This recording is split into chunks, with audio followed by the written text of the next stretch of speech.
दोस्तों, ज्ञानवापी ताजमहल और कुतुब मीनार के बाद अब अजमेर शरीफ दरगाह के मंदिर होने का दावा किया गया है। उनका यह दावा है कि हजरत ख्वाजा गरीब नवाज दरगाह एक शिव मंदिर था। अजमेर शरीफ तीर्थ क्षेत्र है जहां ख्वाजा मुइनुद्दीन चिश्ती रहमतुल्लाही ताला अलैह की दरगाह है। लोग यहां आकर मुरादें मांगते हैं और मन्नत पूरी होने पर ख्वाजा मुइनुद्दीन चिश्ती रहमतुल्लाही ताला अलैह की दरगाह में चढ़ावे चढ़ाते हैं। हजरत मोइनुद्दीन चिश्ती रहमतुल्लाही ताला अलैह अल्लाह के एक ऐसे वली हैं जिनकी मज़ार शरीफ पर धर्म और मजहब का कोई भी बंधन नहीं है। यानी कि आपकी मज़ार शरीफ पर सिर्फ मुसलमान ही नहीं जाते हैं, बल्कि हिंदू से लेकर हर धर्म और मजहब के लोग आपकी मज़ार शरीफ पर हाजिरी देने के लिए पहुंचते हैं और अपनी अपनी मुरादें पूरी करते हैं। दोस्तों, जैसा कि आप सभी को मालूम है कि हजरत ख्वाजा गरीब नवाज रहमतुल्लाही ताला अलैह की दरगाह अजमेर शरीफ में मौजूद है। आपकी मज़ार शरीफ अजमेर में तकरीबन 800 सालों से मौजूद है, लेकिन आजकल कुछ लोगों की वजह से ऐसी ऐसी बातें फैलाई जा रही है जिनमें यह दावा किया जा रहा है कि अजमेर शरीफ दरगाह की उस जगह पर सबसे पहले महादेव या शिव का मंदिर था। यानी कि मंदिर को तोड़कर इस दरगाह को बनाया गया है। और इस बात का सिर्फ दावा ही नहीं किया जा रहा है, बल्कि अजमेर शरीफ की दरगाह को लेकर एक याचिका भी दायर की गई है, जिसमें यह कहा गया है कि जिस जगह पर आज ख्वाजा गरीब नवाज की दरगाह है, उस जगह पर पहले महादेव का मंदिर हुआ करता था। और यही नहीं, जिस जगह पर आज मज़ार शरीफ मौजूद है, उस जगह पर भगवान का गर्भगृह था। यानी कि उस जगह पर शिवलिंग मौजूद है। इसलिए इस जगह की ASI से जांच करवाई जाए और फिर इस अतिक्रमण को हटाया जाए और आखिर में इस दरगाह को मंदिर घोषित करके हमें पूजा पाठ करने का अधिकार दिया जाए। ऐसा इस याचिका में दावा किया गया है। दोस्तों, आज के इस वीडियो में हम आपको अजमेर दरगाह की पूरी हिस्ट्री बताने वाले हैं। यानी कि हजरत ख्वाजा गरीब नवाज की दरगाह को अजमेर में कब और किसने बनाया था, किस जगह पर बनाया था, और आपकी असल मज़ार शरीफ किस जगह पर मौजूद है। और साथ ही साथ आपको ये भी बताने वाले हैं कि क्या सच में इस दरगाह शरीफ को किसी मंदिर को तोड़कर बनाया गया है। हकीकत जानकर यकीनन आपके भी होश उड़ जाएंगे। इसलिए आज का ये वीडियो आप सभी के लिए बहुत ही जरूरी है। आप चाहे हिंदू हो या मुसलमान, आप इस वीडियो को आखिर तक जरूर देखें। सबसे पहले तो हम आपको हजरत मोइनुद्दीन चिश्ती रहमतुल्लाही ताला अलैह की दरगाह के बारे में बताते हैं। उसके बाद ख्वाजा मोइनुद्दीन चिश्ती रहमतुल्लाही ताला अलैह का अजमेर आने का इतिहास भी बताएंगे। लिहाजा आप इस वीडियो को बगैर स्किप किए आखिर तक गौर से जरूर देखना। मोइनुद्दीन हसन चिश्ती रहमतुल्लाही ताला अलैह का जन्म 1141 ईस्वी में ईरान के सिज्जिस्तान में हुआ था। भारत में चिश्ती सिलसिले की बुनियाद ख्वाजा मोइनुद्दीन चिश्ती ने ही की थी। वो इस्लाम फैलाने के लिए भारत आए थे। यहां पर वो कई चमत्कार करने लगे। आसपास के लोगों में उनको लेकर मोहब्बत बढ़ गई। लोग अपनी समस्या का हल ढूंढने उन तक पहुंचने लगे। मोइनुद्दीन चिश्ती को निजामुद्दीन औलिया के बाद दूसरा सबसे बड़ा सूफी संत यानी अल्लाह का वली माना गया। सूफीवाद भाईचारे की शिक्षा देता है।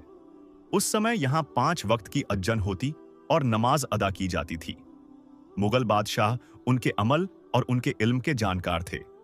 कहा जाता है कि औलाद की ख्वाहिश में मुगल बादशाह अकबर 437 किलोमीटर पैदल चलकर ख्वाजा मोइनुद्दीन चिश्ती की दरगाह पर आए थे।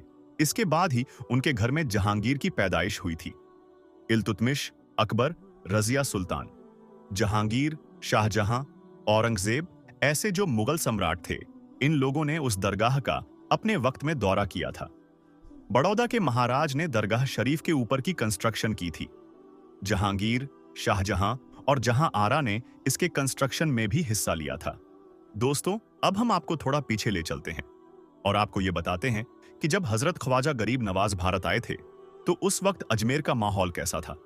दोस्तों, 6 रजब 633 हिजरी को ईशा की नमाज पढ़ने के बाद हजरत ख्वाजा गरीब नवाज अपने हुजरे में दाखिल हुए और फिर अंदर से दरवाजा बंद कर लिया और अपने सारे खादिमों को अंदर आने से मना कर दिया। इसके बाद सारी रात आपके खादिम ने कमरे के अंदर से अल्लाह के जिक्र की आवाज सुनी, लेकिन फिर आधी रात के बाद ये आवाज आनी बंद हो गई।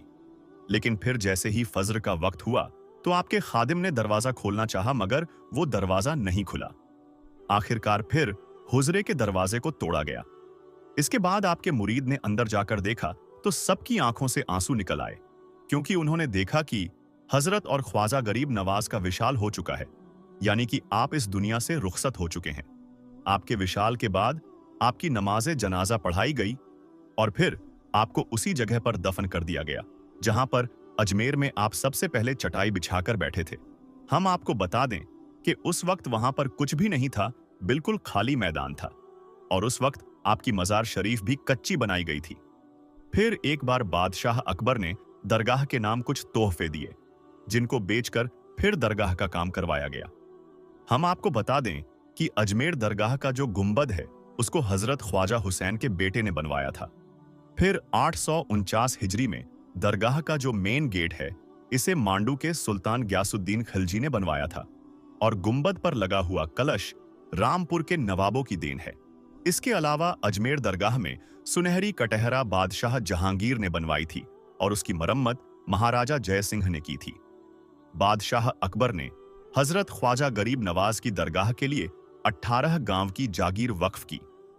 इसके बाद जब हिंदुस्तान में अंग्रेजों का कब्जा हुआ तो उस वक्त इस दरगाह के लिए एक कमेटी बनाई गई जिसका काम दरगाह की देखभाल करना था। इसके अलावा अजमेर दरगाह में जो बुलंद दरवाजा है उसे सुल्तान महमूद गजनवी ने बनवाया था। यह दरवाजा 85 फीट ऊंचा था, जो कि इस दरगाह की सारी इमारतों से ऊंचा था, इसलिए इसको बुलंद दरवाजा भी कहा जाता है। अजमेर दरगाह में मौजूद बड़ी देग को बादशाह अकबर ने चित्तौड़गढ़ फतेह के बाद में बनवाया था। वहीं पर छोटी देग को बादशाह जहांगीर ने 1022 हिजरी में बनवाया था। दरगाह में मौजूद शाहजानी मस्जिद को बादशाह शाहजहां ने बनवाया था। तो दोस्तों, इन बातों से पता चलता है कि अजमेर दरगाह को किसी एक ने नहीं बनाया, बल्कि दरगाह की हर चीज अलग अलग लोगों की देन है, जिनमें हिंदू और मुसलमान भी थे। इसके बाद जैसे जैसे बादशाह आते गए, सब ने हजरत ख्वाजा गरीब नवाज की दरगाह में कुछ ना कुछ तामीर करवाया। दोस्तों, इससे दूसरी बात यह भी साफ हो जाती है कि अजमेर दरगाह किसी मंदिर को तोड़कर नहीं बनाई गई है। ये बात सिर्फ और सिर्फ कुछ लोगों का प्रोपेगेंडा है, यानी कि कुछ लोग हैं जो पॉपुलर होने के लिए या फिर अपने निजी स्वार्थ के लिए इस तरह की बातें कर रहे हैं। मगर याद रखें, इन बातों में कहीं पर भी कोई सच्चाई नहीं है। ये बात बिल्कुल झूठ है कि अजमेर दरगाह किसी मंदिर को तोड़कर बनाई गई है।